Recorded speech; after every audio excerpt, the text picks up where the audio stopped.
कृषी योजनांचा लाभ घेण्यासाठी शेतकऱ्यांना ॲग्रीस्टॅग, ज्याला आपण फार्मर आयडी म्हणतोय, ते अनिवार्य करण्यात आलेलं आहे। एकीकडे 1,00,000 शेतकऱ्यांना फार्मर आयडी आतापर्यंत प्रलंबित असताना दिसत आहेत, तर दुसरीकडे शेतकऱ्यांचे वारस नाव लागले असताना व नवी नावे खातेदारांची शेतकऱ्यांची नावे ऑनलाईन दिसून येत नाहीयेत। कारण की याच्यामध्ये बहुतेक शेतकऱ्यांचं ऑनलाईन काम हे पेंडिंगच आहे। आता ऑनलाईन काम पेंडिंग तर फार्मर आयडी बनणार कसं?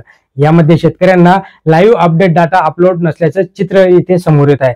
परिणामी शेतकऱ्यांना तलाठी तहसील कार्यालयाचे हेलपाटे मारावे लागत असून मनस्ताप सहन करावा लागत आहे आणि परिणामी ज्या काही योजनांचा लाभ आहे तो लाभ घ्यायला इथे शेतकरी कमी पडताना दिसतील। कारण की भविष्यात पीएम किसान आहे, पीक विमा आहे, अतिवृष्टीचं अनुदान आहे, सगळं ॲग्रीस्टॅगचा आयडी असेल तरच तुम्हाला ते मिळणार आहे। नमस्कार, मी सचिन परत एकदा तुमचं स्वागत करतो।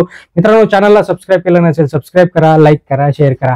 हंगाम साधण्यासाठी शेतकऱ्यांची जी काही म्हणजे द्विधा मनस्थिती झाली आहे, याच्यामध्ये असताना ॲग्रीस्टॅगचे काम कसे पूर्ण करणार असा प्रश्न आता कृषी विभागामार्फत राबवण्यात येणाऱ्या विविध योजनांचा लाभ करिता शेतकरी ओळख क्रमांक म्हणजेच फार्मर आयडी अनिवार्य केले।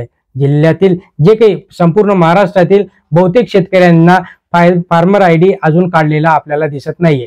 तसंच पीएम किसान योजनेचा लाभ घेणारे शेतकरी याच्यामध्ये जवळपास अजून 50 लाख शेतकऱ्यांचे याच्यामध्ये फार्मर आयडी काढणं पेंडिंग आहे। यातील जवळपास जे शेतकऱ्यांचं फार्मर आयडी नसेल अशा शेतकऱ्यांना हा जो काही पीक विमा आहे तो पीक विमा मिळणार नाही, कारण की स्पष्ट त्याच्यामध्ये सांगण्यात येत आहे। आता उर्वरित जे काही शेतकरी आहेत त्यांचे फार्मर आयडी अद्याप प्रलंबित असल्यामुळे अंतिम टप्प्यात फार्मर आयडी काढण्यासाठी शेतकऱ्यांना निरुत्साह आता दिसत आहे। कारण की जर डाटाच नाही तर फार्मर आयडी बनणार कसं, हा सगळ्यात महत्त्वाचा प्रश्न शेतकऱ्यांसमोर आहे।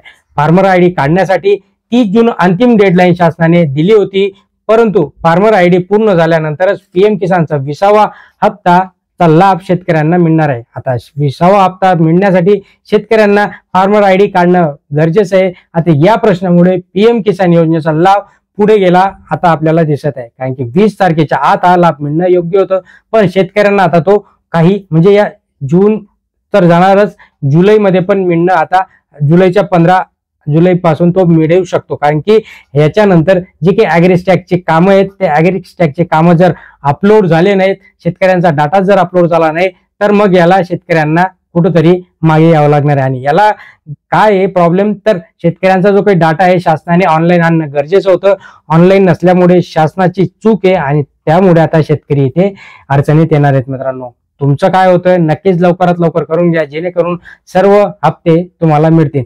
चॅनलला सबस्क्राईब करून ठेवा, लाईक करा, शेअर करा। धन्यवाद।